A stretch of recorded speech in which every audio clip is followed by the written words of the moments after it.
우리가 예레미야 예가의 말씀을 묵상해 오다가 이제 사도행전으로 넘어왔죠. 사도행전. 그래서 새벽마다 사도행전의 말씀을 지금 묵상하고 사도행전을 통해서 우리에게 주시는 말씀을 우리가 듣고 있죠. 사도행전은 사도들의 행적을 기록한 내용이죠. 그래서 사도행전이다 그러죠. 그래서 사도행전을 크게 두 부분으로 나눈다면 전반부 1장부터 12장까지 성령 받은 예루살렘 교회의 성도들, 사도들, 그 중에서도 특별히 베드로를 중심한 사역이 기록되어져 있고, 그리고 13장부터 마지막 28장까지는 새로운 인물이 하나 등장하는데 바울입니다. 사도 바울. 바울을 통해서 하나님께서 일하시는 그 일하심의 기록들이 적혀 있는 것, 그것이 사도행전 후반부라고 볼 수 있습니다. 그런데 이 바울은 그의 몸이 약했어요.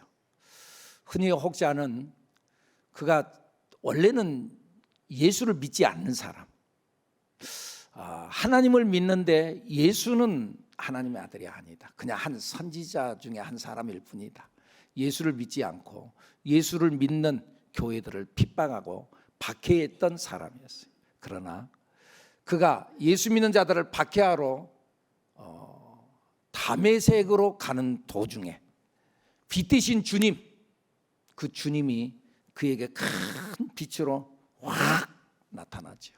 너무나 밝은 빛이 그에게 들어옴으로 인하여서 그 갑자기 빛이 들어오니까 우리가 이 세상적인 빛 어두운 데 있다가 혼한 데 가면은 앞이 안 보이는 것처럼 빛이 들어와서 그의 시력을 상실해 버리는 거예요.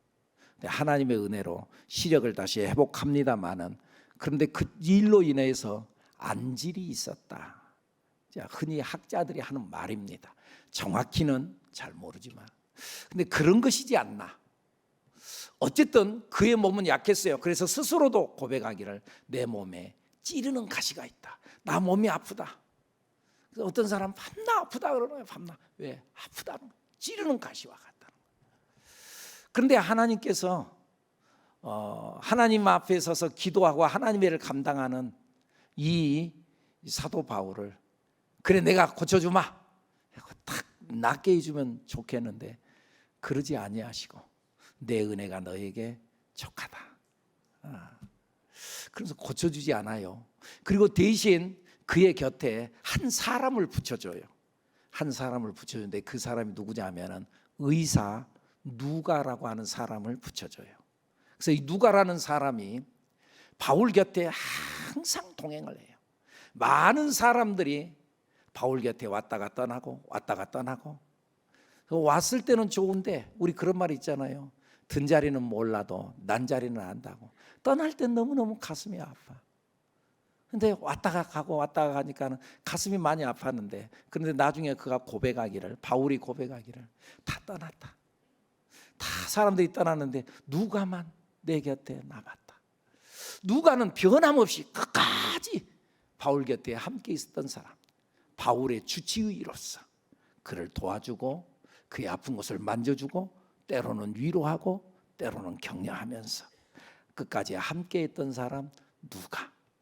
이 누가가 나중에 글을 쓰는데 당시에 로마의 관리였던 데오빌로라고 하는, 오늘 본문에는 데오빌로요 내가 먼저 쓴 글에는 하고 데오빌로요 나오는데, 여기서 먼저 쓴 글이다, 먼저 이번에 전에도 썼다는 거거든요. 그 전에 쓴 글은 누가복음을 말하는데, 그 누가복음에 거기에 쓴 내용에 보면 거기는 데오빌로 각하라고 나와요. 데오빌로 각하. 그런 의미에서 당시에 로마가 온 천지 만물을 지배하고 있을 당시에 로마의 간원이었다는 증거라는 거죠. 그에게 보고 형식으로 쓴 편지의 내용이 사도행전이고, 그리고 누가복음이에요. 누가복음은 예수님의 행적을 기록하면서 예수님의 구원 사역, 예수님의 구원 사역에 대해서 누가복음이 기록되어졌다고 한다면, 사도행전은 그 이후에 예수님의 제자들이, 사도들이 그 예수님의 구원 사역을 어떻게 계승해 가고 있는가? 어떻게 그 복음을, 예수를 잘 전했는가? 그들이 어떻게 말씀대로 잘 살았는가? 그것에 대해서 기록한 내용이 사도행전의 말씀입니다. 그 사도행전이 시작되면서 오늘 본문의 말씀이 나오는데, 예수님께서 이제 이 세상을 떠나는 거예요. 예수님께서 십자가에 못 박혀 돌아가시고 사흘 만에 다시 살아나서 부활하시고 제자들과 함께 40일 동안을 함께 계시다가, 그리고 이제 때가 돼서 하늘로 승천해 가시는데, 승천하시기 전에 그 제자들 앞에 남겼던 말씀이 4가지의 말씀이 있어요. 예수님께서 십자가상에서, 마지막 십자가상에서 숨을 거둬가면서 남겼던 말씀을 가상칠언이다. 7마디의 말씀이다. 용낙목이 갈성혼이다. 이제 이렇게 해서 가상칠언이다. 용낙, 용. 하나님, 저들이 몰라서 그랬습니다. 용서해 주세요. 용서를 선언하고, 그리고는 용낙, 자기 옆에 있던 강도, 그 강도가 당신의 나라가 임할 때 나를 좀 기억해 주십시오. 그때 예수님께서 네가 오늘 나와 함께 낙원에 있으리라. 마지막 십자가에 못 박혀 돌아가시는 상황 속에서 막 울고 있는 어머니가 얼마나 불쌍한지. 그러지. 아들이 죽어가는 그 모습을 바라보는 엄마의 마음이 오죽하겠습니까? 근데 아들의 입장에서도 그 엄마를 보니까 너무나 가슴이 아파. 자기 제자 요한에게 부탁하는 거야. 내 어머니다. 네 어머니와도 같다. 내 어머니를 부탁한다. 어머니.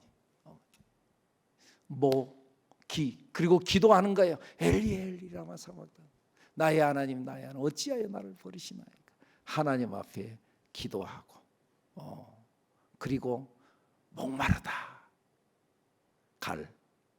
이룰 성 다 이루었다.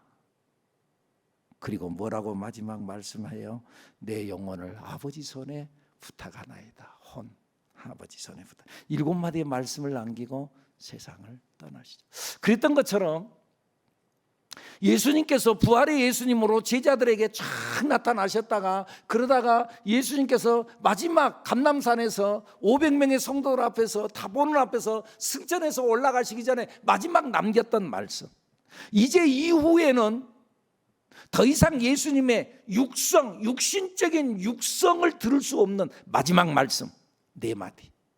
어떤 의미에서 유언과 같은 마지막 말이다. 내가 다시는 내 육성으로 너에게 말을 못해. 그 유언이잖아요. 유언적 말씀 4마디. 그 말씀이 오늘 본문에 나타나는 게 뭐냐?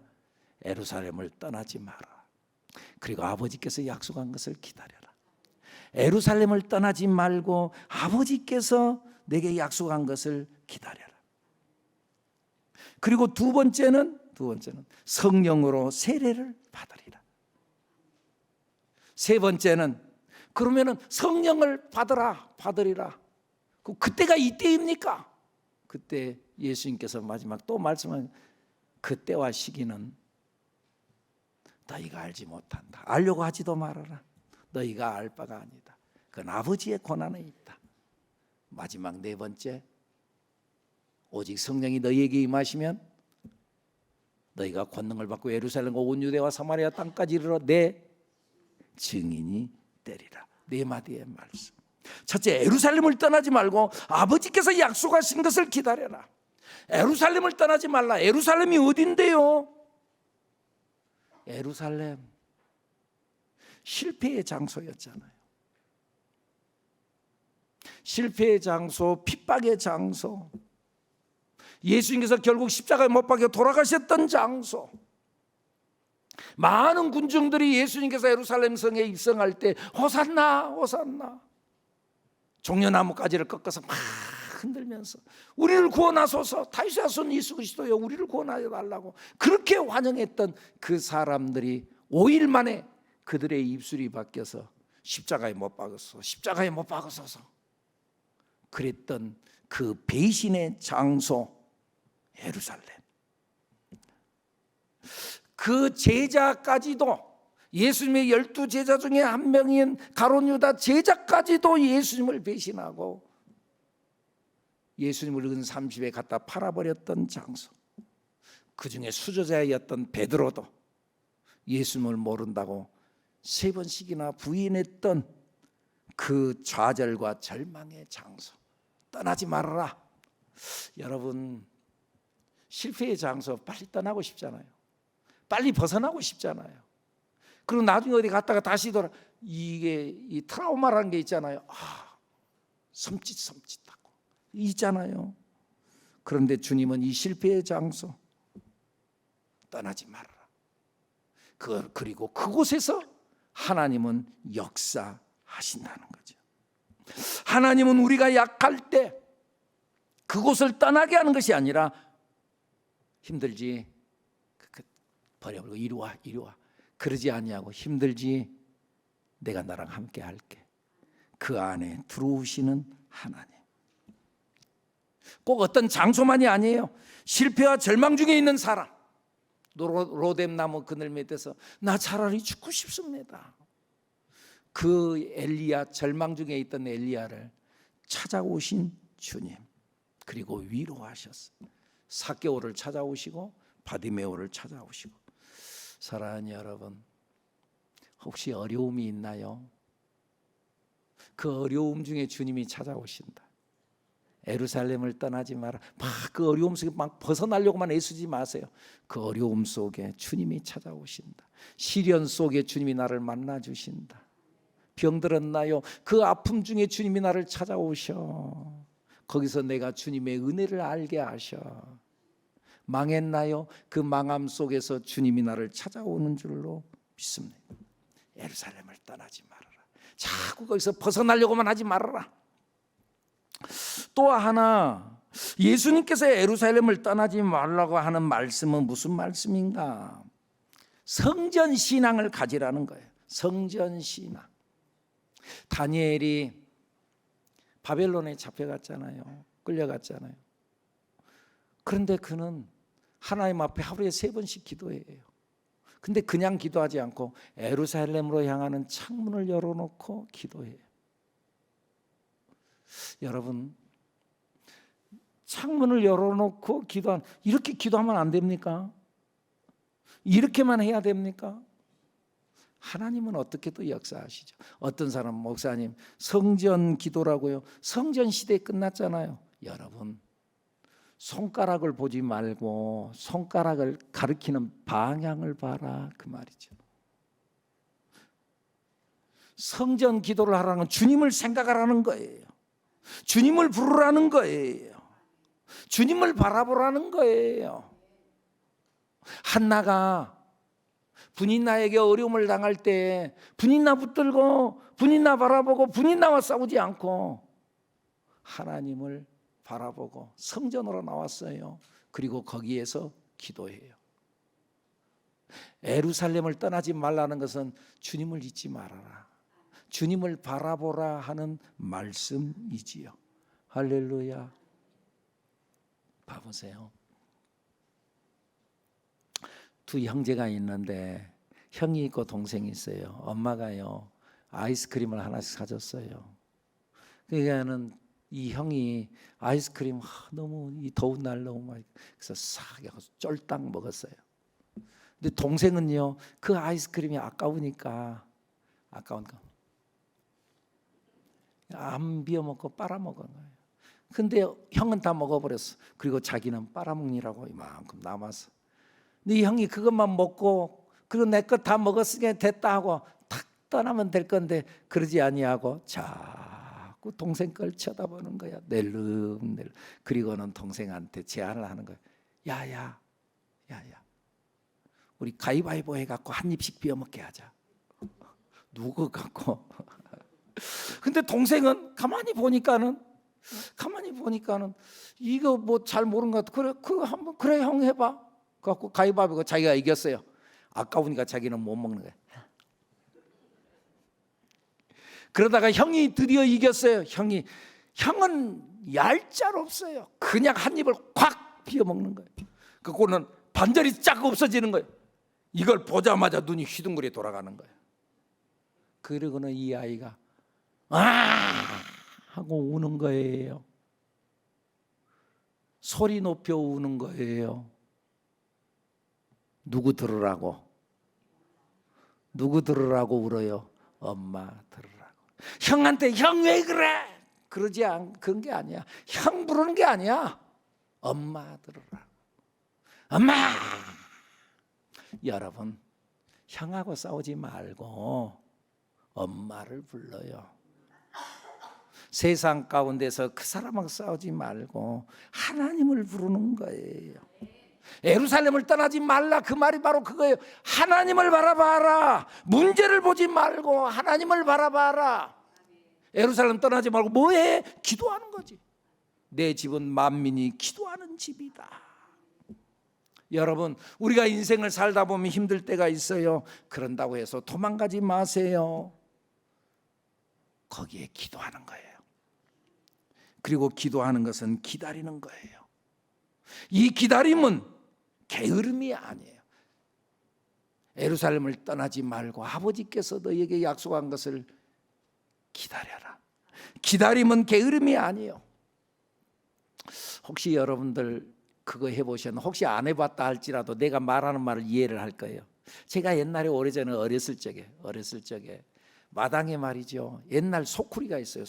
소쿠리라는 거, 바구니라는 게 있어요. 그 바구니가 있는데 마당에다가 바구니를 딱 엎어놔요. 근데 그냥 엎어놓은 것이 아니라 거기에다가 막대기를 딱 끼워놔요. 그럼 딱 엎어져요. 그리고 이 막대기에다가 끈을 달아놔요. 끈 달고 그리고는 이 소쿠리어 밑에다가 쌀 몇 호를 갖다가 걸려놔요. 뭐 기다리는 거예요? 새 기다리는 거예요. 참새. 저 권사님 잘 아시고 새를 기다리는 거예요. 그래서 저 끝들이 가가지고 탁 잡고 기다리는 거예요. 뭘 기다려요? 새를 기다려요. 새가 와가지고 그 안에 해가지고 하나 들어오면 안 돼.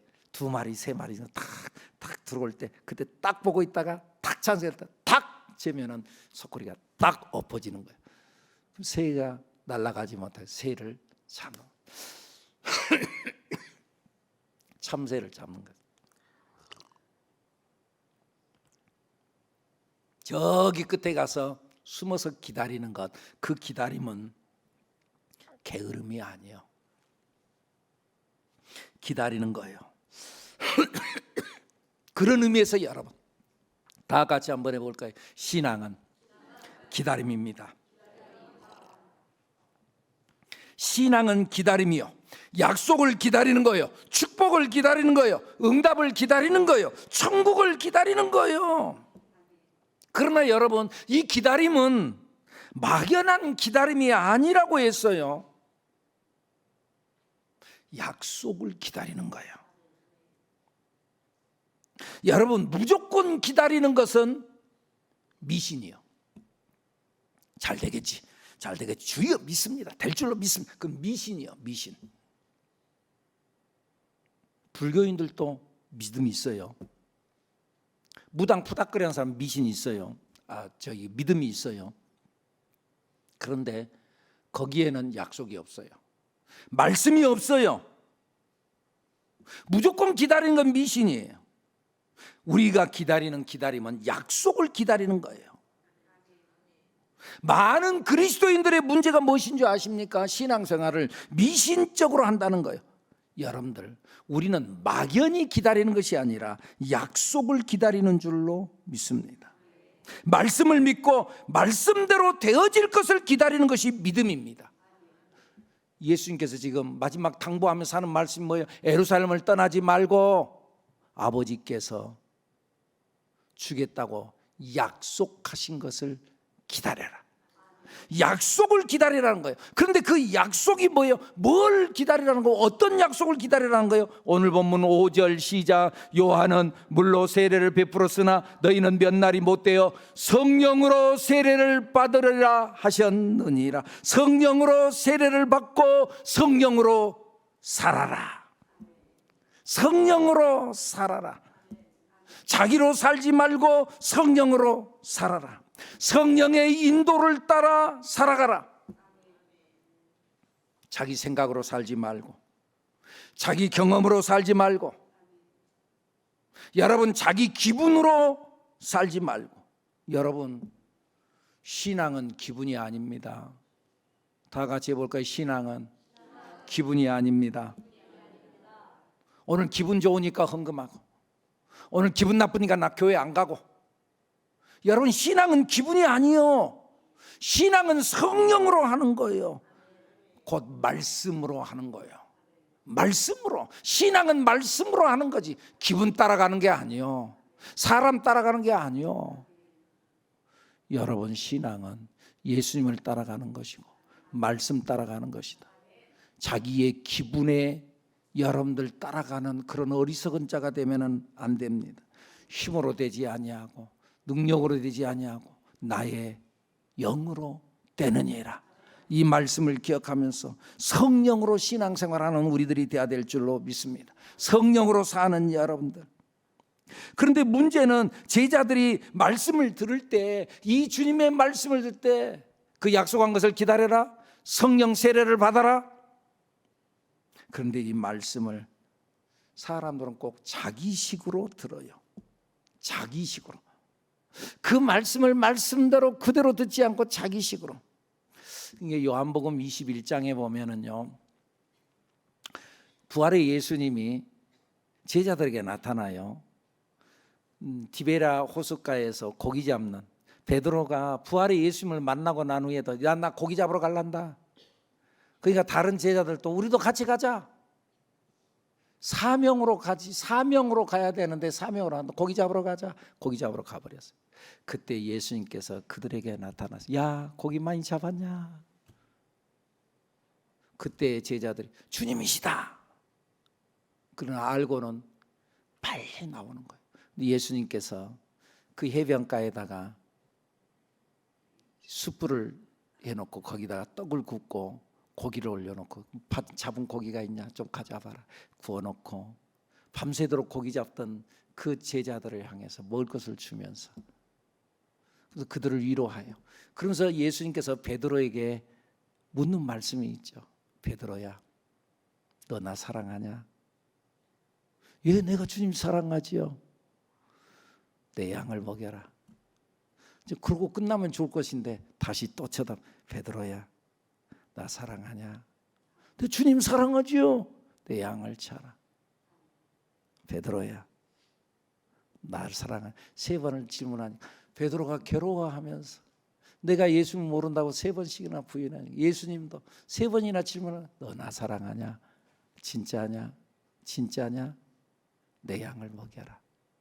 그리고 예수님께서 베드로를 향해서, 네가 전에는 네가 가고 싶은 대로 네 마음대로 갔지만은 이제는 네가 네 마음대로 가는 것이 아니라, 네가 팔을 벌리면 네 몸을, 허리를 묶어가지고 그 끈으로 너를 끌고 가는 사람들이 있을 것이다. 이제는 네 마음대로 살지 못할 것이다. 다시 너는 앞으로 순교하게 될 것이라는 것을 예고하고 말하는 거예요. 그때 베드로가 말하는 거예요. 요한을 바라보면서, 자기랑 항상 같이 다녔던 요한을 바라보면서, 예수님, 쟤는 어떻게 되겠어요? 그때에 예수님께서, 야, 그를 내가 다시 오는 그때까지 살아있게 한다고 한들 너하고는 뭔 상관이 있냐? 자꾸 다른 사람 관심 갖지 마. 너나 잘해, 너나. 여러분들 그냥 예수 잘 믿으세요. 자꾸 누가 어떤다 그러고 뭐 누가 어떤다 그러고 놔두세요. 하나님이 알아서 할 거예요. 그가 내가 다시 오는 그날까지 살아있게 한다고 한들 너하고 뭔 상관이 있냐? 너는 너의 일만 해라. 그 말이거든요. 근데 베드로는 그 말을 듣고는, 야, 사람들한테 가서 자기 혼자 생각한 걸로 끝나지 않고 사람들한테 가서 이야기하는 거예요. 야, 요한은 안 죽는단다. 예수님께서 안 죽는다 그랬다. 지 멋대로 말하는, 지 멋대로. 주님의 말씀은 그것이 아닌데 사람들이 많이 그런 경우들이 있어요. 이스라엘의 회복이 이때입니까?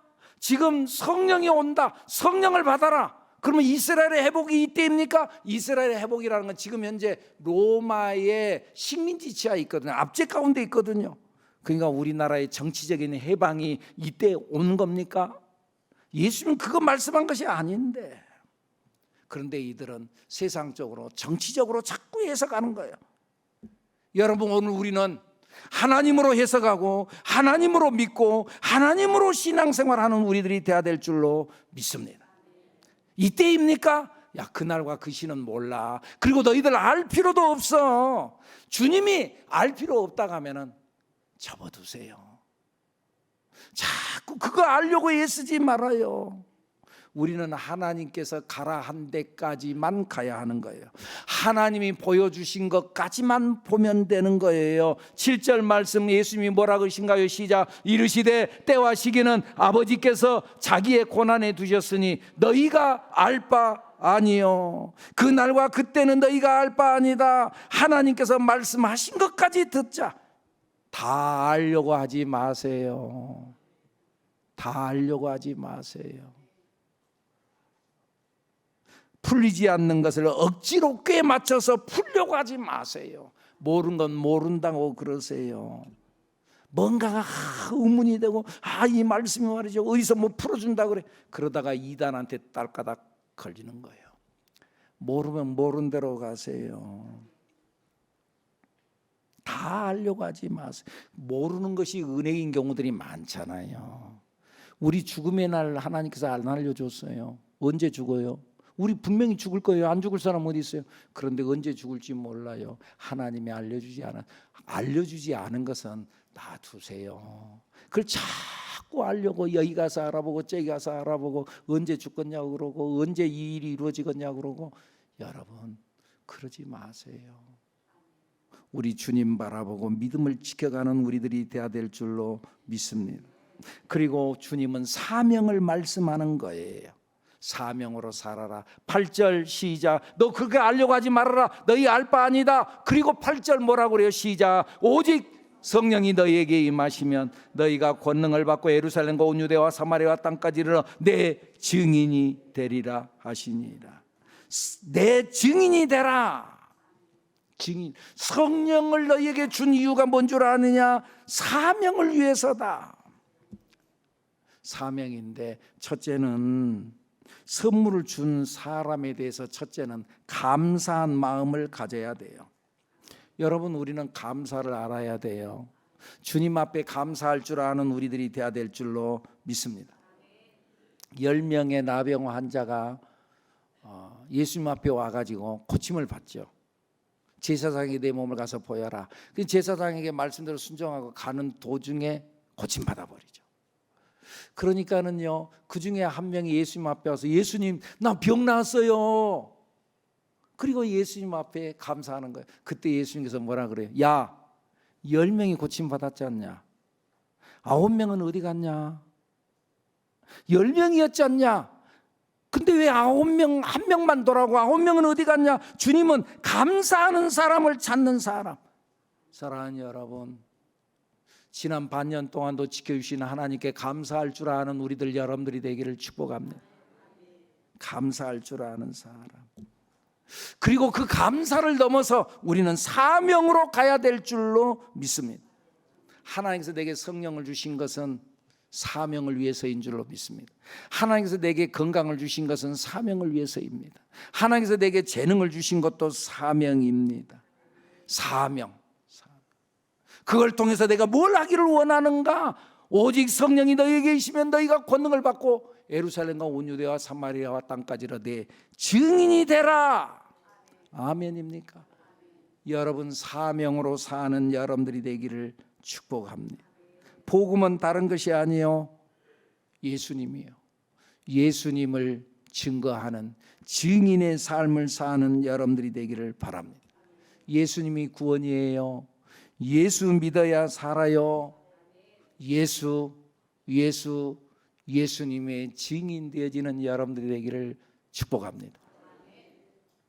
엊그제 수요일 날 여기 대덕경찰서 신우회가 있어 예배 인도해 달라고 해서 예배 인도하러 간다고 가는데 그 신우회 회장이 거기서 목사님 식사 한번 같이 하지요. 그래서는 그 경찰서 그 구내 식당에서 식사를 하는데 이 사람이 그 식당까지 가는 도중에 식당 안에서 만나는 사람마다 오늘 목사님이 오셔서 우리 예배드리면 신우회 예배드리면 오세요, 오세요. 만나는 사람. 내가 그를 칭찬했어요. 직장에서 내가 예수 믿는 사람이라고 막 공개적으로 막 하고 다니 이게 쉽지 않습니다. 여러분들은 어떠신가요? 직장에서 나 예수 믿습니다. 예수 믿으십시오. 예수 믿으십시오. 그렇게 말하고 다닌가요? 이 쉽지 않아요. 그런데 그는 오늘 예배드리러 오라고 우리 목사님 오셨으니까 오늘 예배드리러 오라고 그러면서 막 예수님의 증인이다. 증인. 그런데 이 증인의 삶은 성령으로만 가능한 줄로 믿습니다. 여러분 성령으로 감당하는 우리들이 되어야 될 줄로 믿습니다. 그래서 이번 2023년도 후반기 사명으로 사는 여러분들 남보다 남이 갖고 있지 않는 걸 내가 갖고 있나요? 그의 사명입니다. 혹시 자기 마음속에 뭔가 부담이 있나요? 사명입니다. 몸이 아픈가요? 아픈 것도 사명입니다. 여러분 아프다고 절망하지 마세요. 아픈 것 때문에 아픈 사람을 위로할 수 있습니다. 아프지 않는 사람이 아픈 사람 가서 위로하려고 그래도 이겨내. 네가 몰라서 그러지. 네도 내같이 아파봐. 얼마나 힘든 줄 아냐? 그런데 아픈 사람이 위로하면은 그러면은 그것이 전달이 되는 거예요. 아픈 것도 사명이에요. 없는 것 있어야만 아니에요. 없는 것도 사명이에요. 사명으로 사는 우리들 여러분들이 되기를 축복합니다. 주님의 마지막 당부의 말씀을 가슴에 새기면서 우리가 사명으로 살고 예루살렘을 떠나지 말고 성령을 기다리는 우리들 여러분들이 되기를 축복합니다. 기도합니다.